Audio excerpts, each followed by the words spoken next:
Testing.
Okay, shall we start? If you can hear me clearly, can you give me some response? Okay, thank you very much. Good evening. Welcome to this lecture on mobility and migration. That is perhaps the continuation of our discussion on this so-called spatial perspective of looking at city. But today we are looking at the spatial perspective in the city from a more sort of macro perspective, looking at how people move around in the country. And of course, what we mean by migration is the movement of the population from the rural area to the city, which is directly related to our discussion on the city.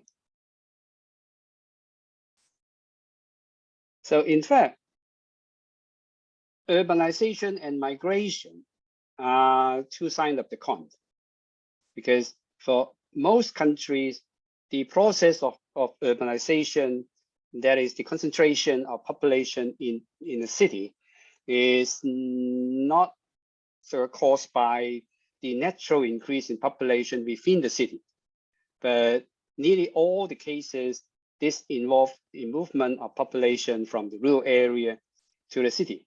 So that is what we mean by so-called migration. So in fact, that happened at the beginning of the Industrial Revolution in England and other Western European countries. And there is movement within the same country from rural area to the city. Whereas later on in the 19th century and early 20th century, the expansion of urban population in North America was mainly caused by international migration. First from Europe to North American, and then is from other countries, from other continents to countries in North America. And in fact, this process of migration is still continuing today, not just in a massive scale in China, but also in other less developed countries like Africa. So we need to have some understanding on why and how the population move. So this is the process of what we understand about the expansion of the city. Although migration involves the movement outside of from area outside of the city, but in fact that is key to our understanding of the function and development of the city. And more important, in fact, in the case of China, is a system what we call the household registration system, which most of you are very familiar with. And this concern with migration, but it's more than migration, because it has its unique social, economic, and political implication because of the movement of population within the context of a very stringent household registration system in China. So in this lecture, I'll follow the flow, first of all, to look at why population move from the rural area to the city. Although we have repeatedly mentioned this several times in various lectures. And in this lecture, we will look at a more detailed look on that. Take, for example, on the structural determinants of migration, and also to look at the migration pattern and the policy of migration control.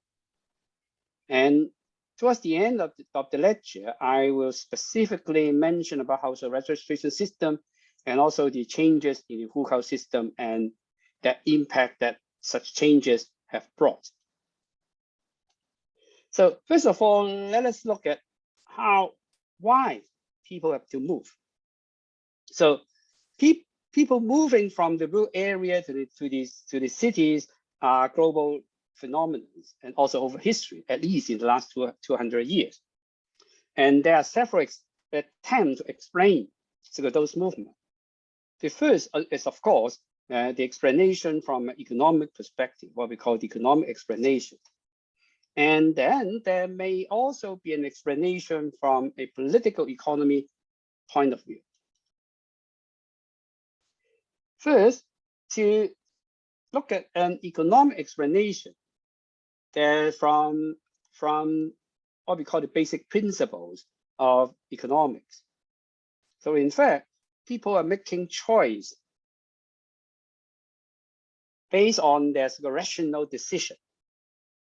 The outcome is to maximize their interest, or in economic terms, to the maximization of the utility function. So in fact, this is a rational choice, and also this is a personal choice, because ultimately this decision is about how an individual move, and then the individual will move with the family, although the sequence may not be exactly the same. So very often there is the single person who moves from one place to the other, and when they settle down, they bring along their so-called family. So it's basically a personal decision. So when all those personal decision is concerned, underlying that is driven by the maximization of the utility. So in this case of rural to urban migration, is because of the higher wage of the city. That is attractive, and also there is some sort of more better sort of prospect in the cities in terms of earning more, in terms of enjoying a better quality of life, or more important is to bring a better life for their offspring. So this is now some kind of common sense understanding. But from a macro perspective, in fact, an economic explanation would not just sort of limit to a personal decision of moving, but on a macro scale about why people move in such a scale, and then from that place to the other place. So the underlying driving force, in fact, is about the match in the imbalance in labor demand and supply. And this will be sort of determined both by the personal and the household attributes. Take for example, in the case of China, take for instance, people move from the rural area to the city because there are less demand of labor in the rural area because of the oversupply of agricultural labor. Whereas in the city, there is an increasing demand for labor in the factories.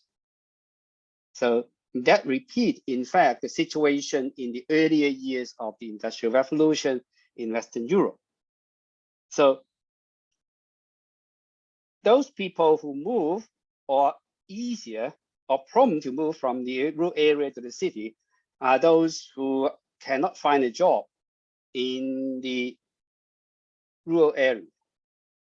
And they have the necessary skills to find a job in the city. But of course, situation may change about this determinant of personal and household attribute contingent to the imbalanced situation of labor supply and demand between the rural area and the city. But in fact, there could be another explanation apart from personal decision on economic factors of the individuals and the household.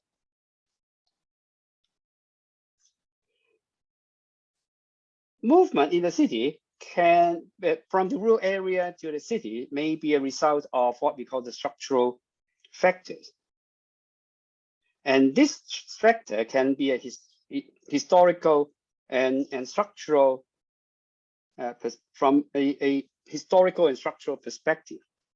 Take, for example, the pattern of movement of people may not be the same at different time of the industrial development or in different time of what we call the modernization process.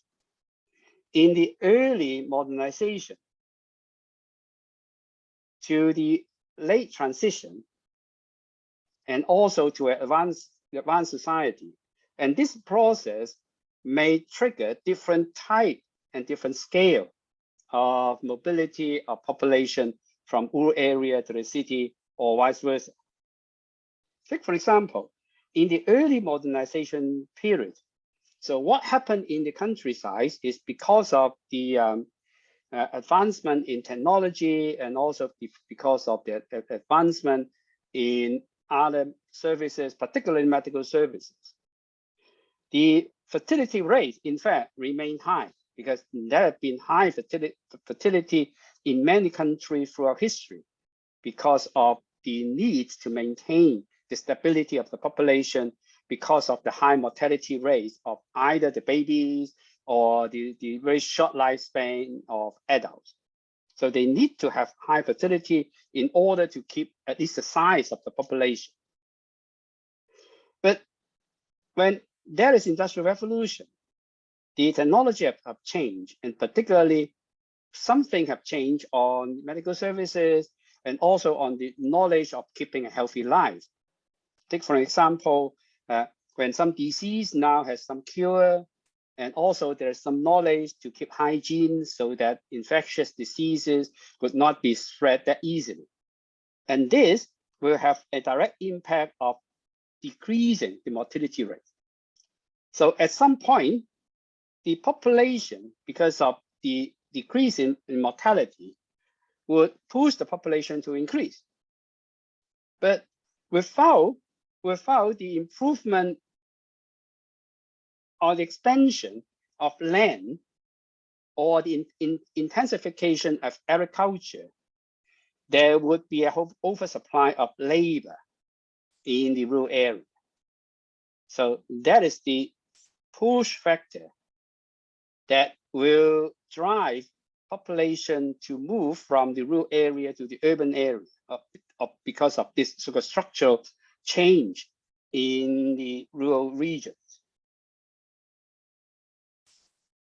But of course, there are also some sort of pull factors we will later mention. But this pattern in the late transition may not be the same, because when there is no need to maintain the population stability to have a high fertility rate, then because fertility in fact will incur some cost. So I mean, that is what more people in modern cities will understand the best. So that's why in most so-called modern cities, when the economy have improved, the fertility rate will inevitably decrease. That's witnessed firstly in Western Europe and now in many Asian countries, and later it's also in big cities in China. So in fact, both the fertility and mortality has decreased, and the population has become stable. Because of that stability in population, there's not a big need to move from the rural area to the urban area, because the mismatch between supply and demand of labor in the rural areas have improved. although there still be an oversupply of labor in the rural area, but because of the economy have improved, there may be other job opportunity besides agriculture in the rural area. So the push factors in the rural area to drive people out because of lack of jobs is less severe than in the early stage of modernization. And in this stage, in fact, it will happen that those who move out of the rural area in earlier years may return to the rural area. For some reason, I would say that most of us in China will understand, because the city life, in fact, is so-called more expensive and also is more pressurized. Whereas when there is competition being intense in the cities, some early migrants to the cities may lose out. And this not just happen now, in fact, it happened all the time. Because of the advancement of the technology, there are bound to be those early migrants who may not have that level of education, would find it difficult to adapt to the new technology in their job. So that the rural area is now more attractive because of its low cost of living, and also because of the relative lack of labor now in the so-called rural area. So some of them may return to the rural area to take up their agricultural work they are very familiar with. And because of the increase in the overall level of the economy, the life in rural area will have improved. And this not just happened in China. In fact, it happened in Western Europe, in North America, during this what we call the late transition period of migration or economic development. When the economy has become so-called more stabilized and the economy become so-called more prosperous, the rise and the rise in the decrease in facility has stopped, because there may not be a need to sort of constrain facility anymore because of the new balance being maintained. And in fact, this happened in Western Europe, whereas they have encountered a long period of fertility decline, but in recent years it climbed up again, because people still would like to form family. They would like to have children, and also because of the encouragement and the incentive provided by the state, that it may not be so expensive in raising a child. So that's why fertility may be stabilized. So now the increase in population is more of a sort of natural increase. And in this stage, in fact, the migration from the rural area to the cities may have already stabilized, because now most people are already sort of reside in cities, whereas those who stay in the rural area, they have some reason to do that, or they have some reason not to move out of the rural area to the city because of all the consideration. And on the condition that some people still, they would move out to the city, but on the other hand, people may move from the city to the rural area. This is what happened in China, although the scale is not that sort of big now in China. But in some European countries, in North America, this process may have stabilized the proportion of rural population and urban population. Particularly when people retire in cities, they may like to move to the rural area to look for cheaper and quieter life, so that they can sort of save money and also they can enjoy a better quality of life. So in this stage, in fact, many of the migration happen between cities. or a small amount of migration will happen between areas of different areas in the rural, in the countryside, in the rural area.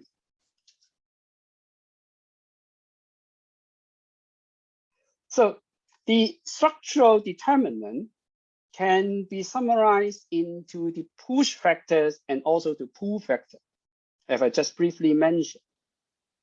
The rural area, the push factor is about population growth, and there is a labor surplus, so that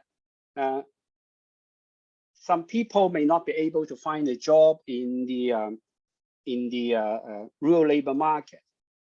So you can imagine that in earlier years of economic reform in China, when the area of agricultural or farming land is fixed, but the increase in population will make those so-called division of land per capita getting smaller and smaller, and to a degree that people who relied on that small plot of land cannot make a living. So some people have to go out so that to make way for other people to share their land so that they can accumulate so-called more agricultural production to secure a better life. And to begin with, this will happen usually within the family, because that is easier to arrange. But later on, this also would engage transaction between families. So the whole family may move out, so that the land that are owned by that family who moved out has been transferred to the family that remains, so that they can have a bigger plot of land to make more production.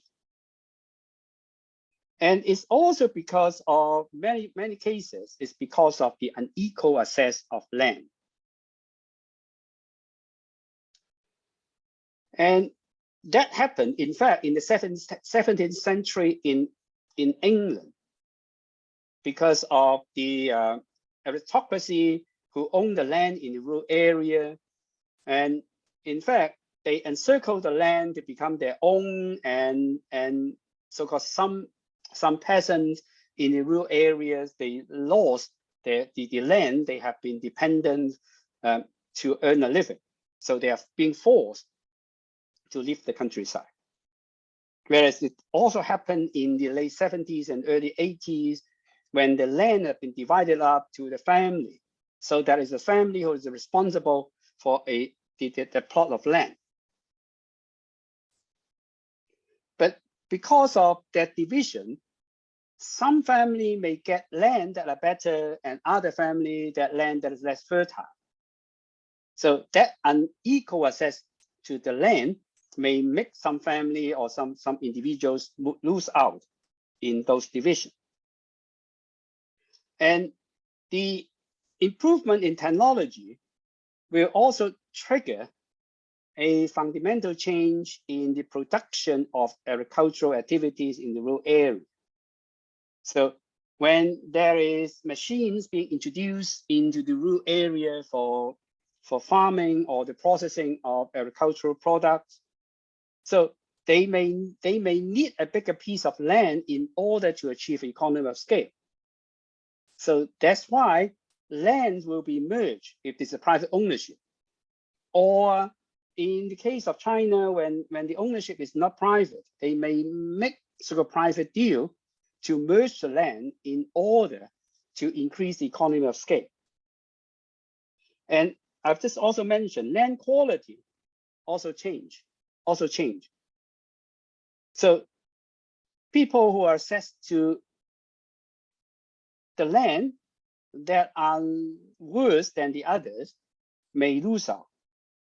So the technology change will also help to improve the efficiency of those land that are poorer in terms of whether they're fertile or not.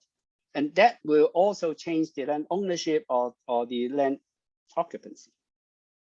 But at the end, it's the inefficient use of land in the rural area that make a difference in the production level of agriculture and industrial products that will drive people to move to an area that have high efficiency. Because of the high labor efficiency, they may be possible to earn higher wages. And on the other hand, there are all pull factors from the cities. So cities are more attractive because of its more efficient economic activity. So the wages may be higher. Of course, I mean, that is offset by the higher living costs. But when you are capable of surviving in the cities and earn high wages, that high living costs may not be a big issue for many of them. Of course, I mean, there are people who may be lose out because of their wage not being able to keep up with the high living costs of the city. But this, in fact, in Western Europe, has been mediated by the better provision of public services, what we call the collective consumption goods, so that those who are losing out at the early stage of the Industrial Revolution find it more viable to live in the city because of that collective consumption good being provided by the state. And in the city, there are more prospects because of the more rapid changes in the cities. And also because of the stability of production of industry, which are comparatively less affected by weather or other environmental so-called factors. So it's more stable in terms of production. So in some way, they are more protected against the fluctuation in the production level compared to what they encounter in the rural area for farming. So short-term fluctuation is less serious in city. I mean, that is comparative. And in cities, there are also more social attraction. They are better cultural life, there are better services, there are better leisure provision in the cities. And of course, I mean, that will only benefit those who can afford that, where the poor could not afford. But even if the poor could not afford, that social attractiveness will give them some hope. So there's an incentive for them to stay in the city, work harder, hoping that in the near future, they will earn enough in order to afford those better quality of life. So that has also happened in most cities in the world now. So we talk about why people migrate, but what are the migration patterns and what are there so-called policy of migration control, just like the household registration system in China? I've just mentioned that migration was never so-called one direction. It's not unidirectional. At the very stage of migration, in fact, it appeared to be unidirectional. But in fact, when you look at it in detail, it's not. That is also the case in China in the early 90s, when peasants migrate from the rural area to the city. So in fact, they engage in a pattern, what we call a circular migration. And that usually would indicate the starting point when there are massive migration. And later on, when circular migration become very common, some of them will choose to have sort of long-term stay in the city. So it's what we call the long-term migration. And then there is also the family migration and also the return to the rural area. And of course, I mean, there are also migration control, which is not unique in China, but also practiced in many other countries in history. So what we mean by circular migration is those migrants, in fact, or the migrant workers, they move between cities and rural areas. And usually, there is a seasonal pattern.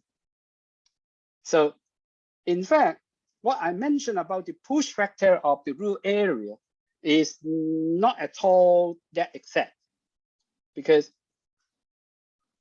work in the rural areas, in fact, they're seasonal.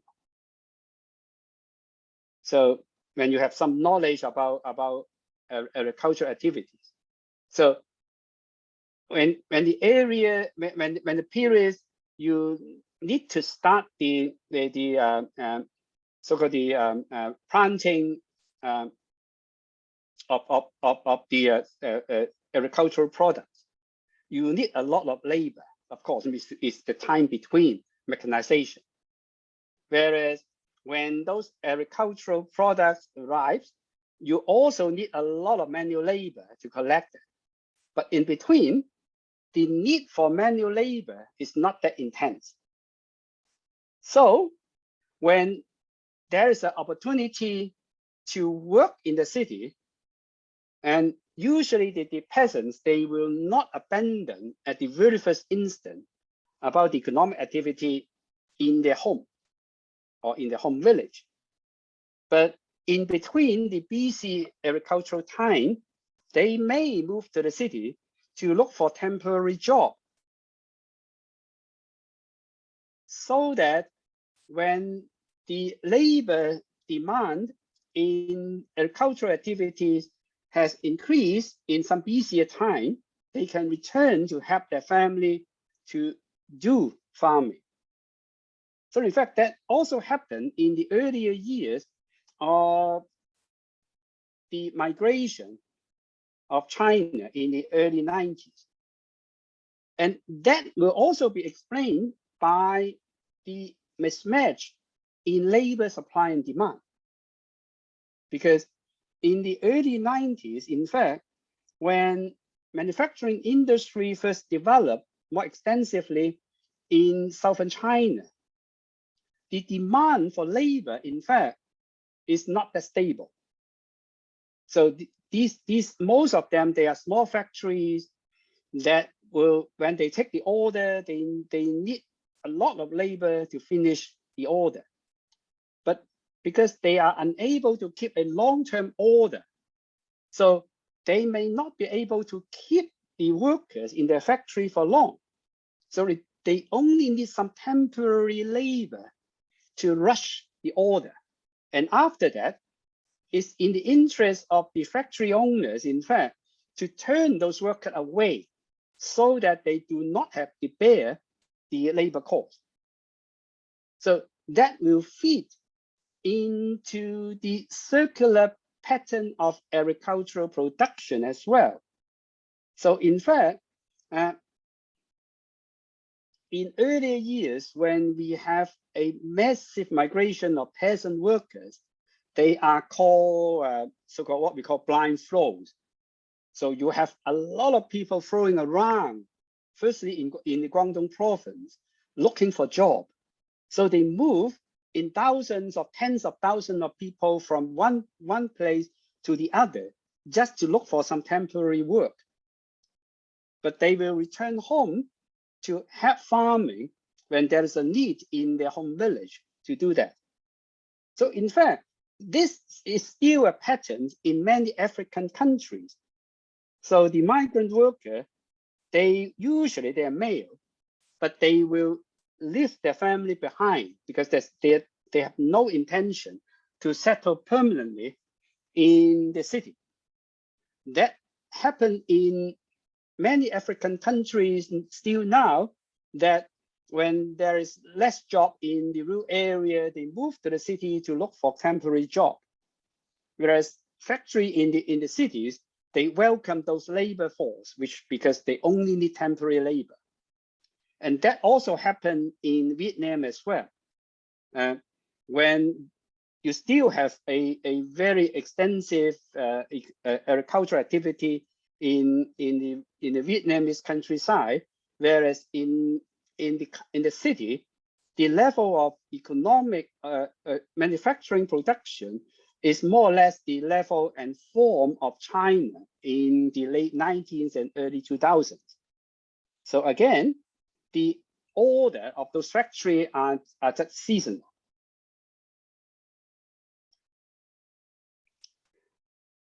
That circular migration would have a very so-called special consideration because of the unstable nature, job nature in cities.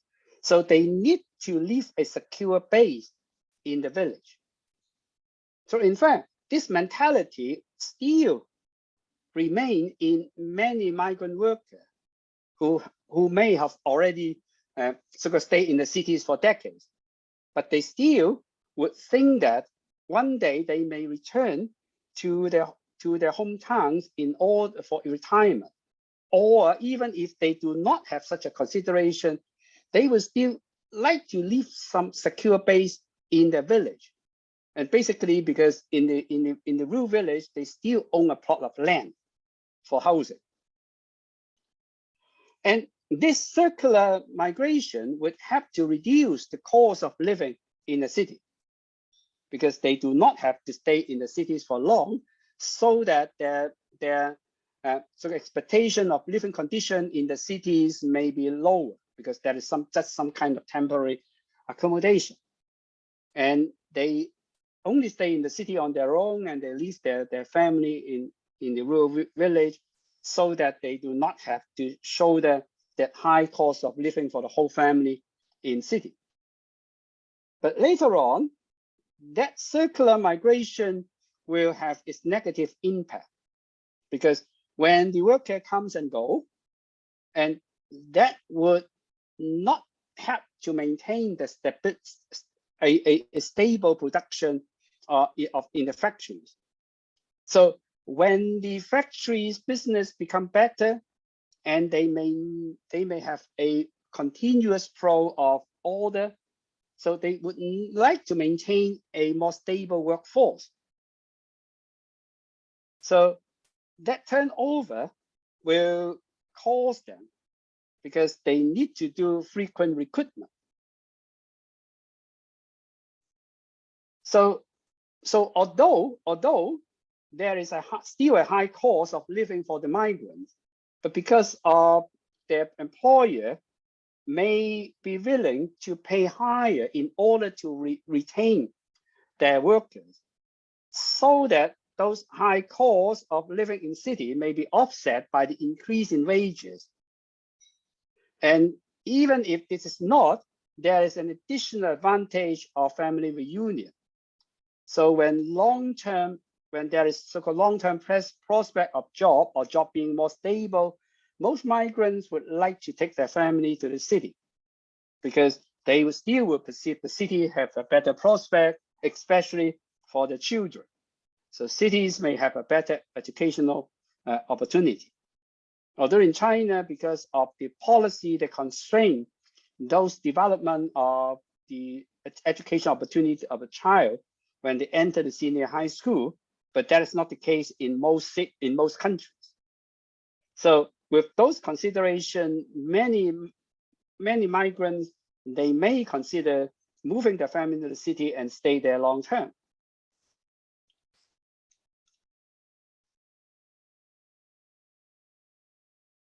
And when the whole family moves to the cities, in fact,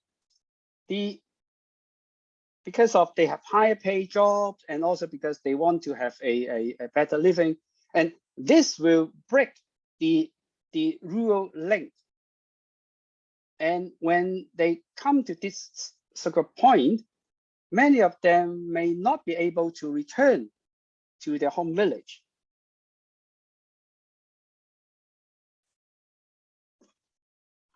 But I just mentioned, in fact, massive migration from the rural area to the cities may not always be positive,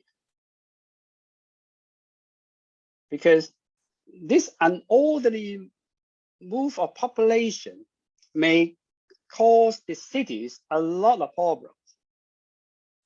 Overpopulation, under provision of public services, deteriorating living condition, and also the city being congested. So the living density will make the quality of life worse than before. So in history, in fact, there are many countries who attempt to control those migrations. particularly in cities in Latin America. At some point of time, some countries impose policy like China to prevent or at least to discourage people to move from the rural area to the city on a massive scale.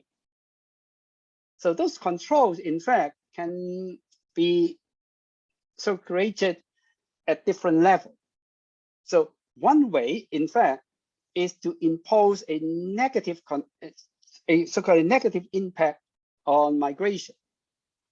Either to get rid of migration altogether, like the household registration system before the economic revolution reform in China, or at least they will set some hurdle in those so-called migration.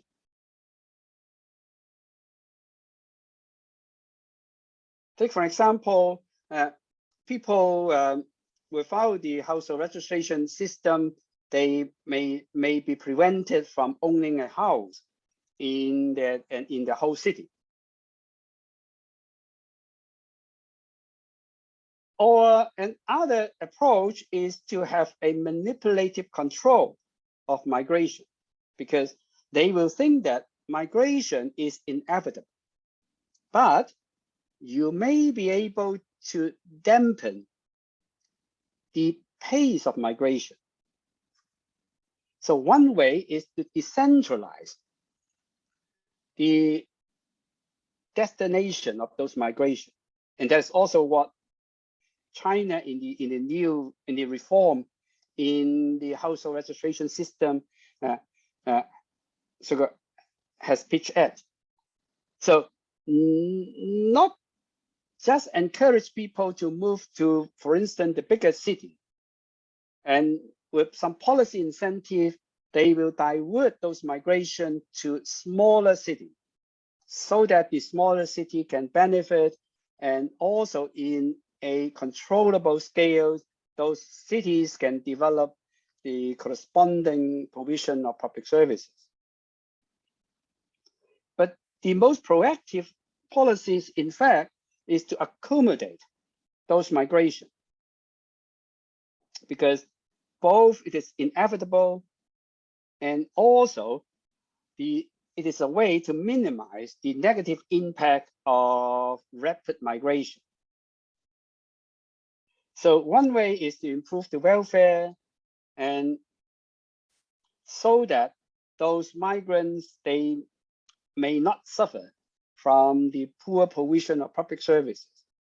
And that's also the policy direction of the policy reform in the household registration in China. Of course, the most proactive one is to prevent migration, because some countries do not think that migration is inevitable. It's because of the difference in quality of life, in prospect and economic development between the rural area and the city, so that the push factor and the pull factor will at work to move population unidirectionally from the rural area to the city. So you need to solve the problem at root, so that if you do the improvement in the rural area, it may prevent people from moving out. So that is to minimize or to mitigate the push factors in the rural area. So I've mentioned many times, in fact, household registration system in China has a very big impact on the pattern of migration in China.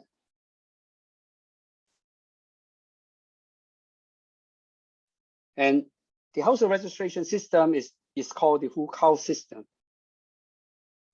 So I'll briefly introduce why we have such a system. In fact, the Hukao system is basically, at the beginning at least, not a migration control system, or its original intention is not to sort of control migration like in other sort of Latin American cities.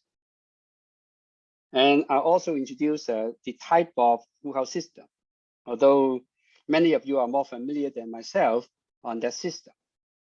And also about the recent change in those systems and the likely impact of those so-called changes. Wuhao system was introduced in the mid-50s.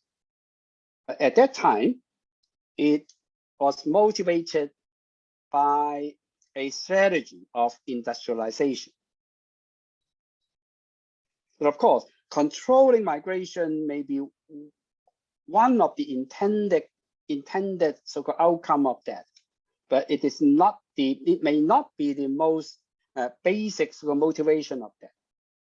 Because at that time, when China wants to develop the economy, so follow the example of the Soviet Union and also the example in many industrial countries, China will think would think that industrialization is the way to enhance the economy. But when you need to develop industry, you need capital. So where's the capital come from? So the capital has to come from the accumulation of agricultural production.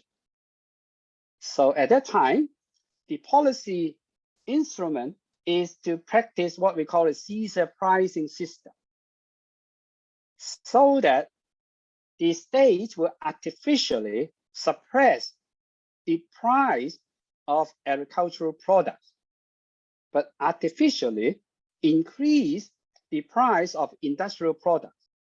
So there is a difference of that price, so that resources will flow from the rural area to the city. And with that resources flow, it will have to accumulate a capital to develop industry, particularly heavy industry, because heavy industry need a lot of capital investment. So they need to have that surplus of capital in order to do that. But because of the Caesar pricing, it will make the life or the cost of living or the quality of life in the city much, much higher than that in the rural area. And of course, in other countries, that is a result of the market force. So the market force. But in China, besides the market force, in the 50s, because of the socialist system, is the central planning system that will determine that flow of resources.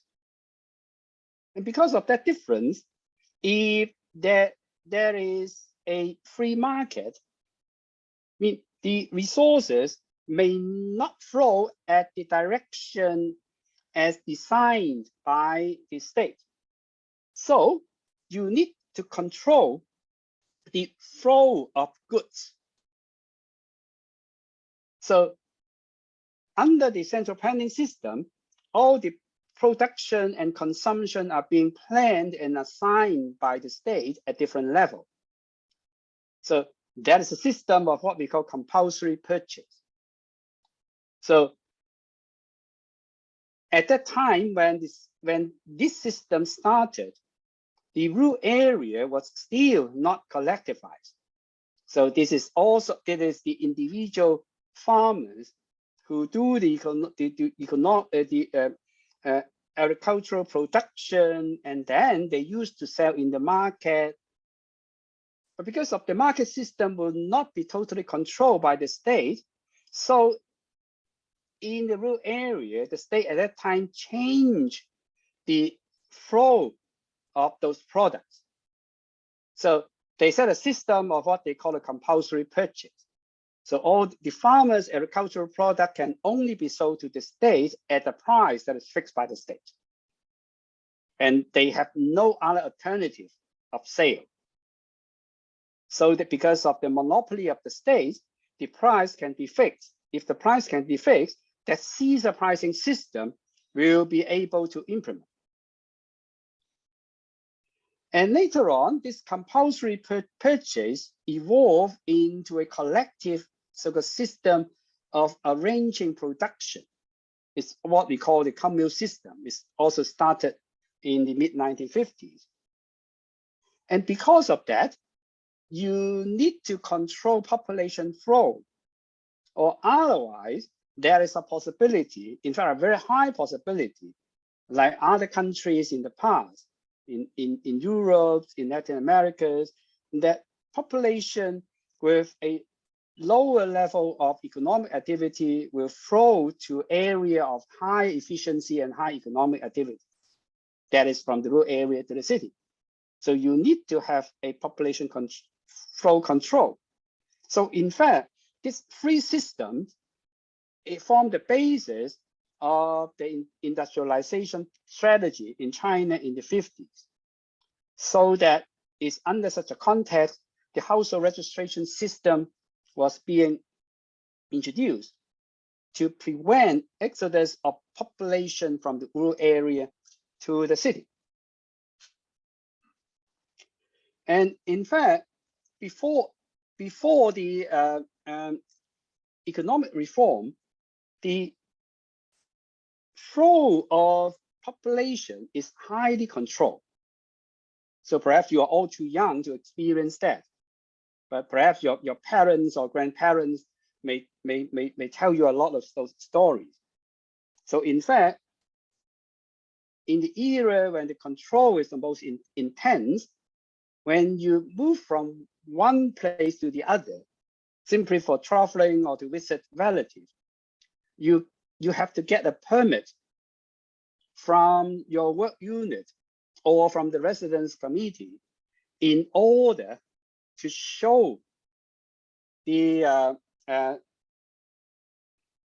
to the operators of long distance transportation, either railway or the bus company, in order to allow you to buy a ticket. So it's that intense. Not to mention that you move to the other cities or other places to stay. It's nearly impossible. So,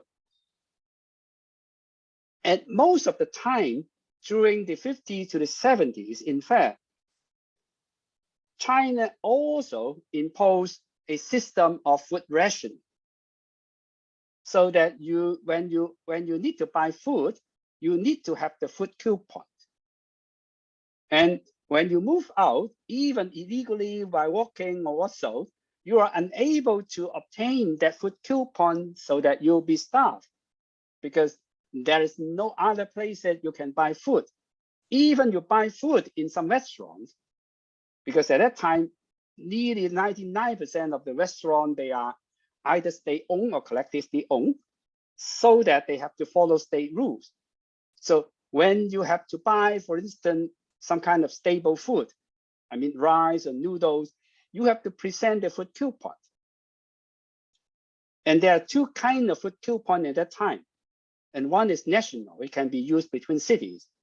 But that is for the privilege of those who have the permit to move around for business, for instance, or to study. But most of food coupon, they are just local. They are just local. So even at a time when foreigners have to travel to China, they need to have that food coupon in order to buy food from outlets that do not serve so-called foreigners. So foreigners, if they do not have food coupon, they can only eat in a certain restaurant that are dedicated to serve foreigners. So that is some way to prevent the exodus of population. So in fact, there are two types of household registration in China. One is what we call agricultural and non-agricultural. But it has nothing to do with where you stay, because that is just the origin of your home.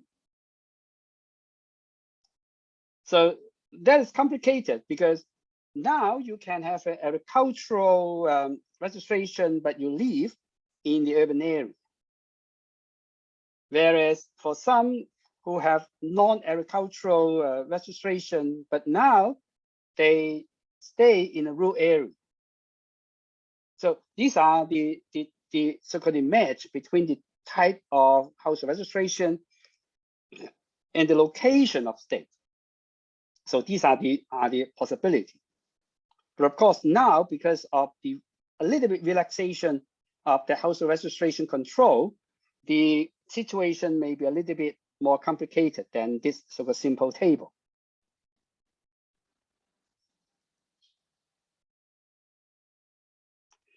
And most of you would know that agricultural household and non-agricultural household would command different benefits, from Social Security to what kind of permission you have to get in order to get married, in order to give birth to a child. Whereas the change from the agricultural household registration to the non-household registration in most of the time in the last 2 decades had been quite precious. So people would like to turn from agricultural to non-agricultural household registration. Although now, because of the reform in the household registration system, that may not carry this kind of so-called money values now. And with the slight relaxation of household registration system, now you may have 2 different status. And these 2 different status in the last 2 decades have been distinct, but now it's become blurred than before. One status is what we call a de jure status. So it's the status by law. So what kind of household registration you hold on paper. Because with that, there may attach a certain set of benefits. You're allowed to do this and that, but not to do this and those and that.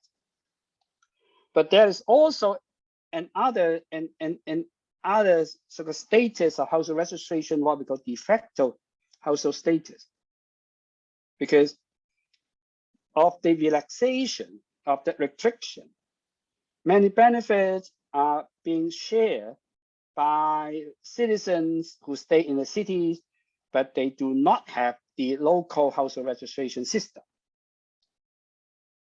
So that's becoming a conceptually so-called quite complicated sort of combination of status. And if you look at some research, because there are many research on migrant workers nowadays, and this 2 type of sort of status differentiation is still a sort of a heated topic in the research.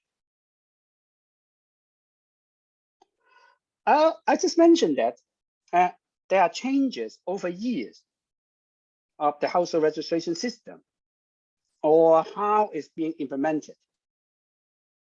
In fact, the basic structure of household registration system have remained nearly almost intact from the very start in the mid-1950s till now.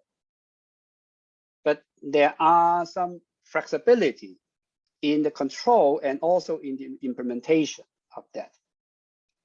The first relaxation of household registration system control is during the earlier year of the economic reform. Because I just mentioned that before the economic reform, those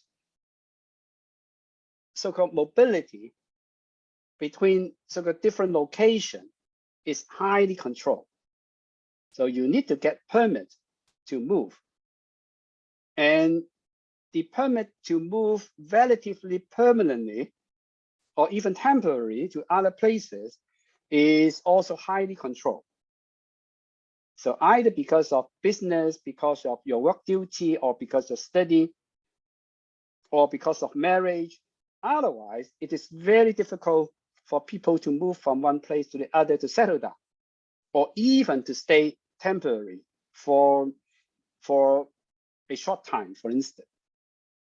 But the economic reform had relaxed that, particularly in the 80s and 90s, when there is a demand, a high demand for factory labors in southern China.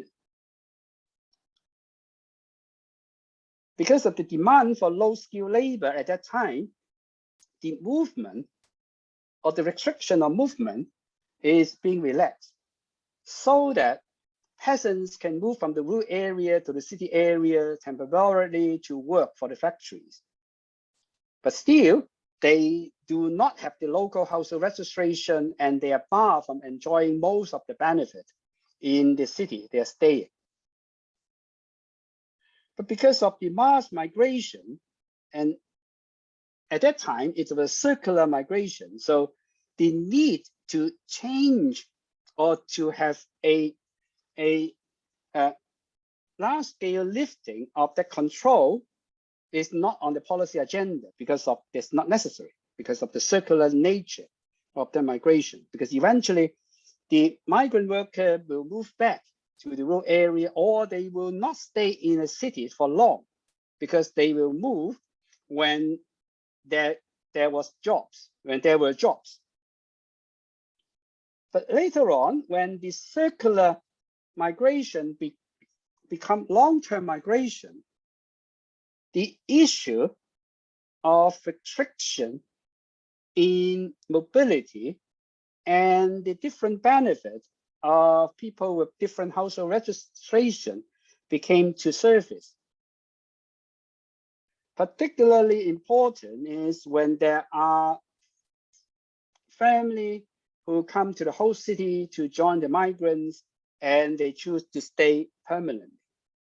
And this will create a problem if there's still a very big gap between citizens in the cities with different household registration. So during that period, the last 2 to 3 decades, there are some minor changes. Some are experimental, but not last for long, but some have sort of endure and become sort of regular policy. So at that time, in some cities, they introduced what we call a blue chop household registration sort of status to give them temporary residence if they are able to fulfill some criteria. Take for example, if they are able to buy a house in the city. At the time when some cities want to develop the real estate so-called industry. And later on, in fact, there are also a merge in the agricultural and non-agricultural sort of household status as a proposal, although these have not been realized even now. And now they have been stated as a policy direction that the two types of sort of household registration status will eventually merge. But they will first open up small city at some kind of pilot schemes and relax the medium-sized cities with those restrictions.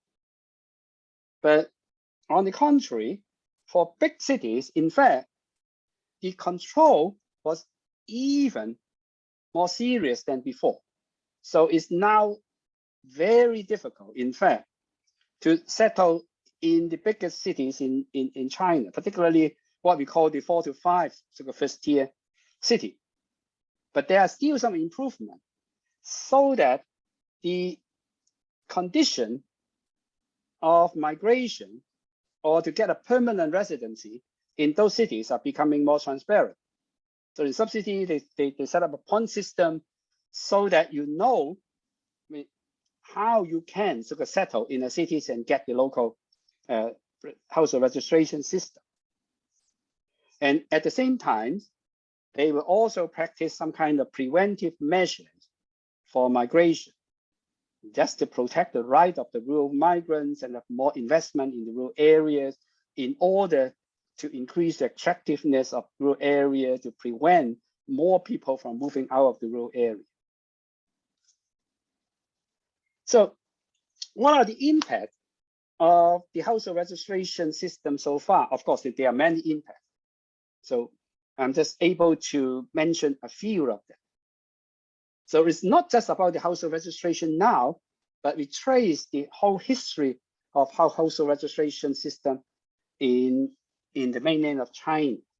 First, household registration system, in fact, is developed as part of the industrial policy in the 50s,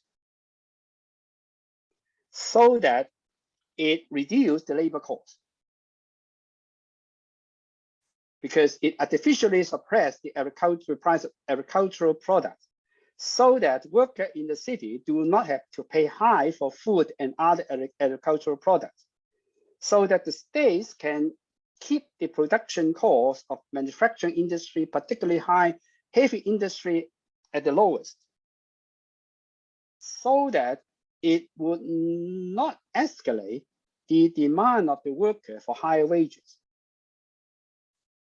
In this way, they are able to contain the cost of production so that they can accumulate more capital for further investment in those industries. And the household registration system, in fact, has also an impact on urbanization. So of course, the household registration system, one intention is to prevent exodus of population from the rural area to the urban area.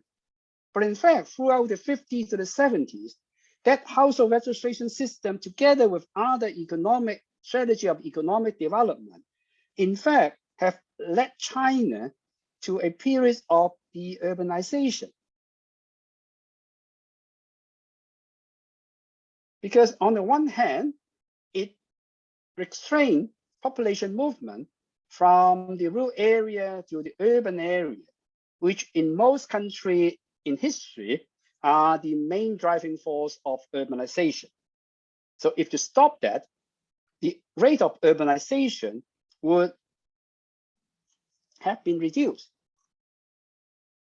And together with other economic so-called strategy in industrialization, take for example, to move strategically, to move some industry from the coastal cities to the inland area,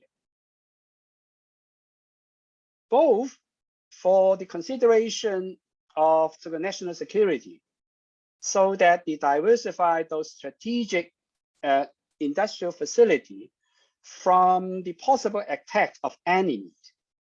So they move, for instance, some big industry from the northeast, from Shanghai, Beijing, to the inland city like Sichuan or Guizhou, so that it's difficult for the enemy to have an attack because it is in the middle of nowhere and protected by mountains, for instance. And at some point from the 60s, in fact, throughout the 70s, they also mobilized youth from the city to the rural areas, partly in the name of the education of city youth by the peasants, but underlying that it may be a way to solve the unemployment problem or the underemployment problem in the city. And this reverse mobility of population will have made China, in fact, at that time, under-urbanized. And because of that de-urbanization, it will impose some limit on the further development of the economy during the 3 decades from the 50s to the 70s.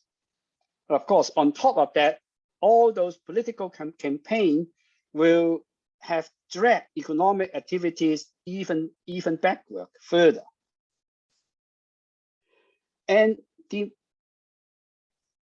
most discussed sort of impact of household registration is to create social stratification because of the different benefits between rural registration and urban registration. And so before the economic reform, rural and urban is a very big divide because of the Caesar pricing system. The urban dwellers will enjoy a cheaper, a lower cost of living, but a higher living standard. Whereas in the rural area, because of the artificial suppression of price, and it will limit what the peasant can get from their economic activities. And when those migration restrictions have been lifted, and there are massive so-called migration from population from the rural area to the city, it creates segregation within the cities, both in terms of class and also in terms of spatial concentration. So, because city dwellers were the local urban non-agricultural registration can enjoy much more benefit, high benefit than their counterpart who do not have the local household registration. And because of their lower wages, and most of them will only able to afford so-called cheaper accommodation, which in some big cities are concentrated in what we call the urban village, 城中村. So this will create a spatial segregation in big cities. So in fact, this differentiation among location is very visible in many cities, like Beijing, like Shenzhen and Guangzhou. But more important is why we have those sort of differentiation is partly because of the different household registration status. But more important is also related to the distribution of resources between cities, because the distribution of resources of different level of so-called cities are different in China.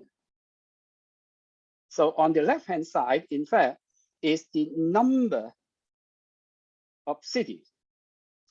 Take, for example, the provincial cities is have a much so-called fewest provincial cities than the what we call the prefecture city or the county level city, the township, and the village.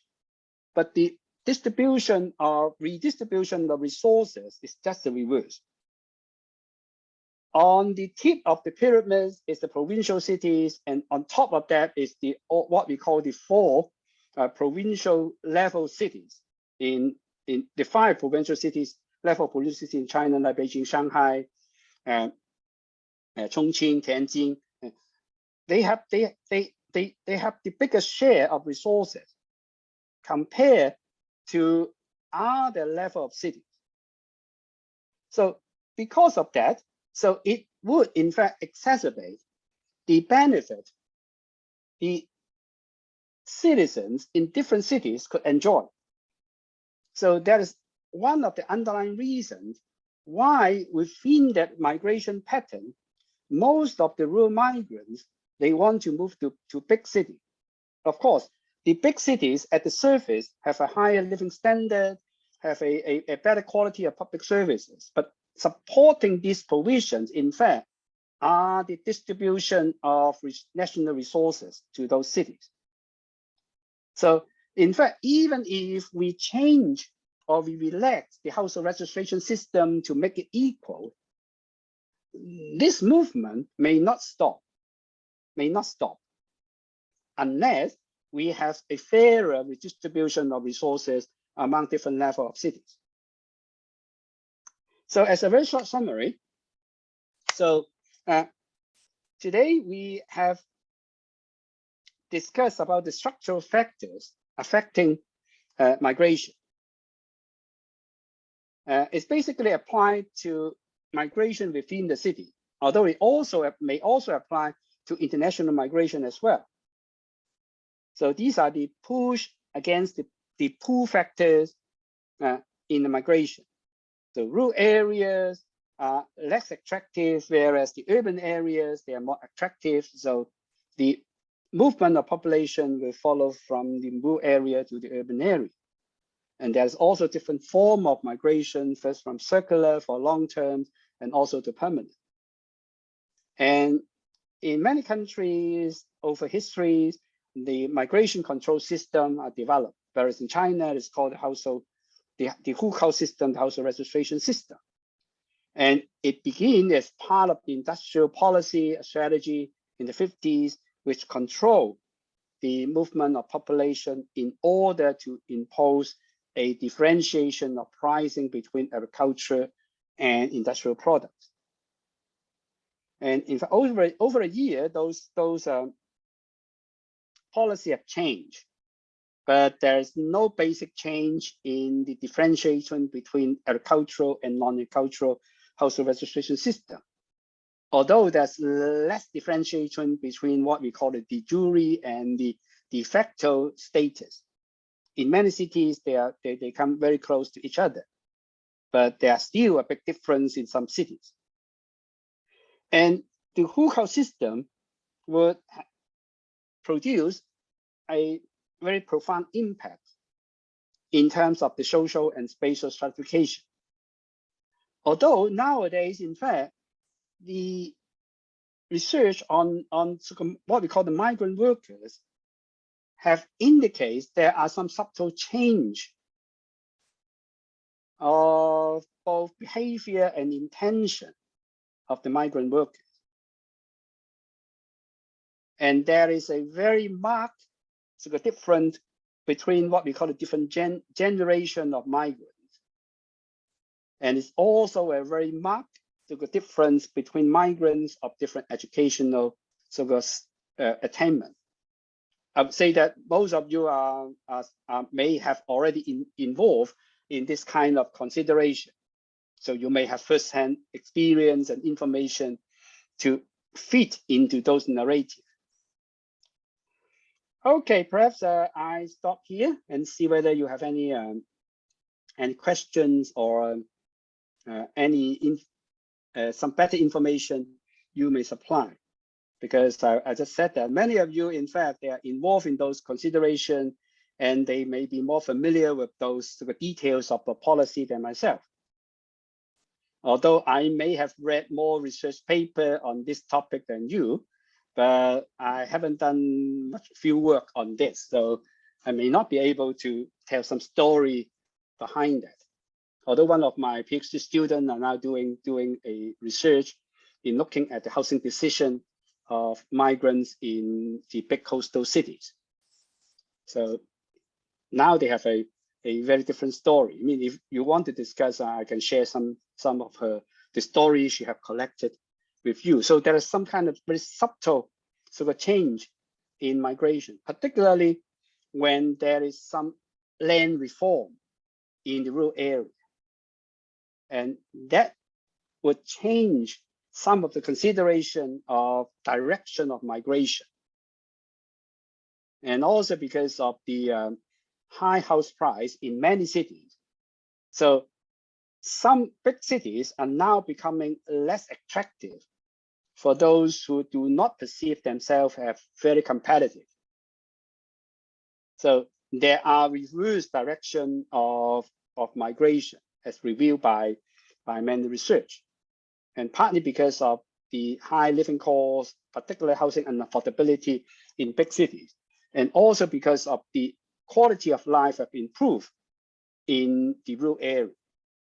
And state policy also encourage, particularly young and middle-aged out migrants to return to their hometown to start a business, take for an example.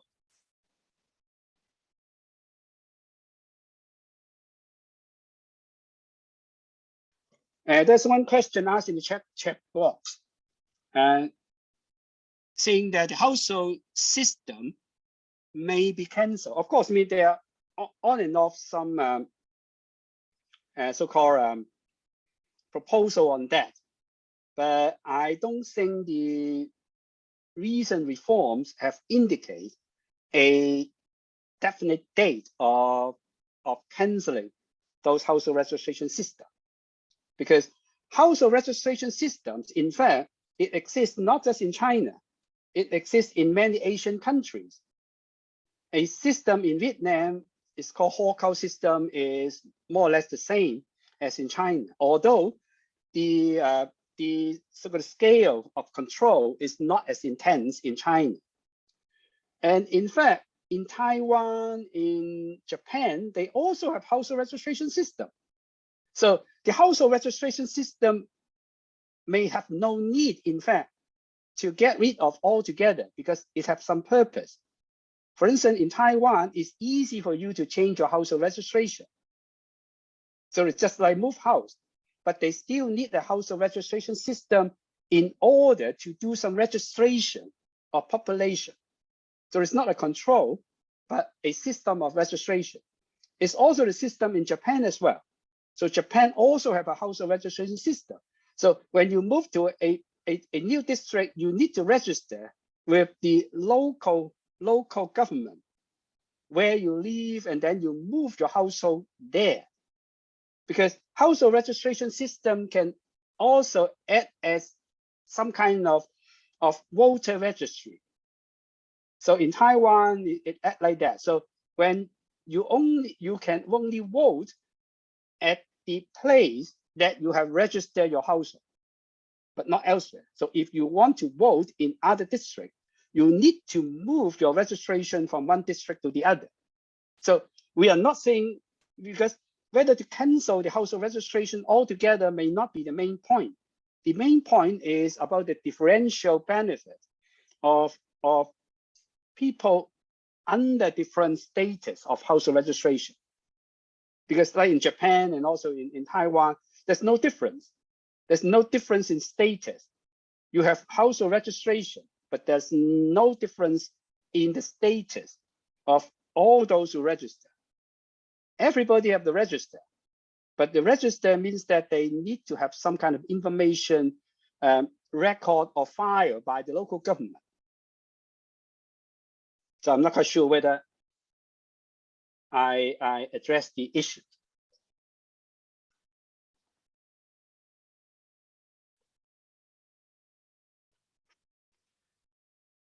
Okay, perhaps I pause here because we will have the paper discussion of DO3 after the break. So I still keep the chat box here until 8:30. So in 8:30, come back and invoke the new Zoom link for that section SO4. So if you have any question you would like to discuss or any new information you would like to let me know, because I may not be that updated on the most recent development. Many of you are, because many of you are in the process, in fact, of thinking about changing household registration, perhaps. So I'll keep this link till 8:30, and after that, I will address some of your concern if there are any. Okay, see you again at 8:30, but you need to go into another link.